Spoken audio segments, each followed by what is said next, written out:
Okay,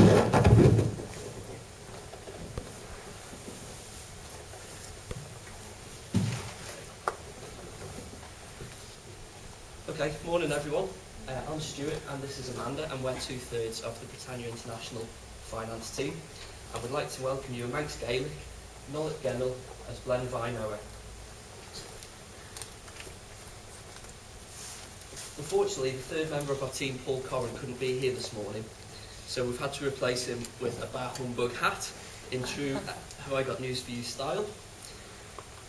We're going to be presenting in the style of A Christmas Carol, and unfortunately it's not going to be as high-tech as the previous one. Paul was going to be doing the Ghost of Christmas BINT Christmas Past, not anymore. Amanda will be doing the Ghost of BINT Christmas Present, and myself as BINT Christmas Future. So I'll hand over to, no I won't in fact. This was going to be Paul's slide, which was dealing with the Ghost of BINT Christmas Past. We tried to fudge it by saying that as a forward-looking organisation, we prefer not to dwell on our past, but that's enough of the corporate nonsense, and we're just going to blame Paul for not being here to be able to present. I will hand over now to Amanda, who's going to deal with BINT Christmas Present. Thank you. Right, 2011 will be a fairly good year for BINT actually. We are maintaining our liquidity at about 1.8 billion for the end of the year. On the potential downgrade from Moody's, we had actually forecast to lose about 450 million, giving us about 1.5 billion. Reasons unbeknown to us actually, that didn't happen, and we lost actually zero money on the back of Moody's, so that's looking quite good.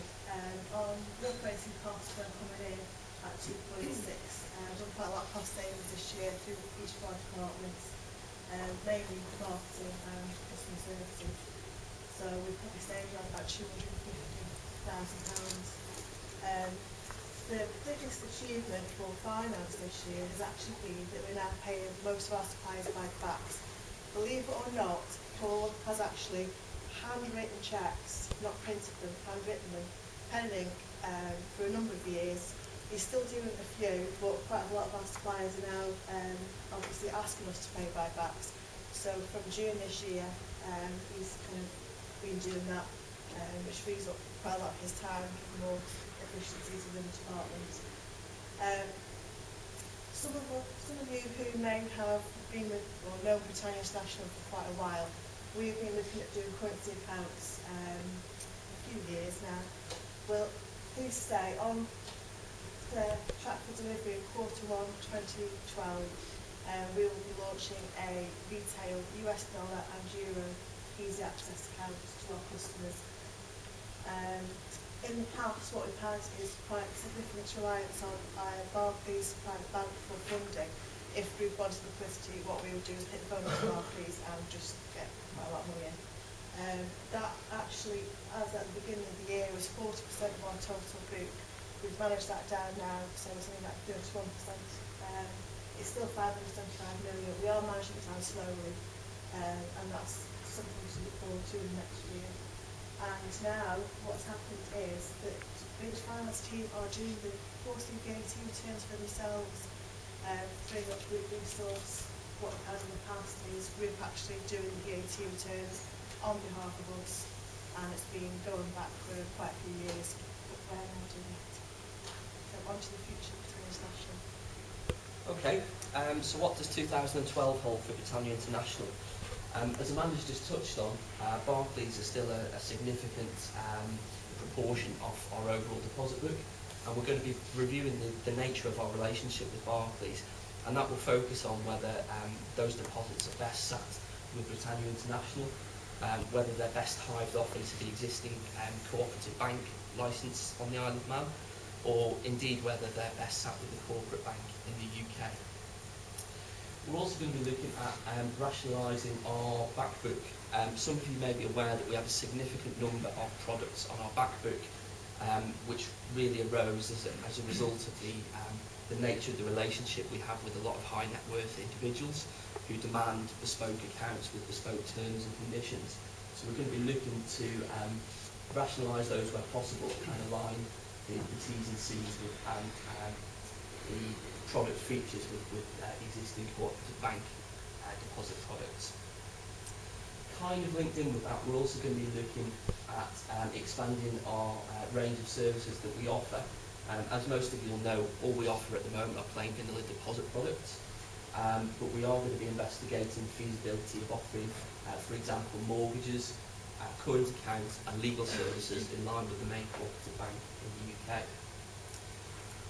We're also going to be looking at shared services with the Isle of Man Cooperative, and in particular aspects that we've started to investigate already are shared premises and also shared payroll resource. Penultimate one, a real bugbear of mine, which some of you may be aware of. We're probably about 50% of the way through a transfer pricing project between ourselves, the Cooperative Bank and also with HM Revenue and Customs. And we're on track to deliver that, we think, in Q1/Q2 2012, and that won't be a minute too soon. And finally, slightly tongue-in-cheek, you remember that for many years Paul has been having to write manual checks to pay our suppliers, and he does keep threatening a repetitive strain injury claim against Britannia International, so that may well come online in 2012. And we're going to finish off with a Britannia International Christmas quiz. There is a slight Isle of Man slant to this, and we do have some prizes of some genuine, tasteful Isle of Man tat for the closest to the correct answer. So I'll hand you over to Amanda for question number 1. Okay, check the largest.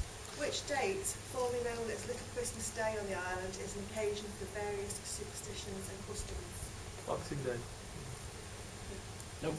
Grayson Ball. Nope. Christmas Eve. 20th? Nope.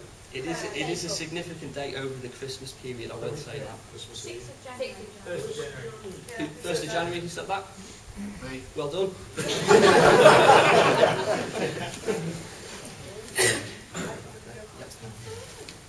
Next question.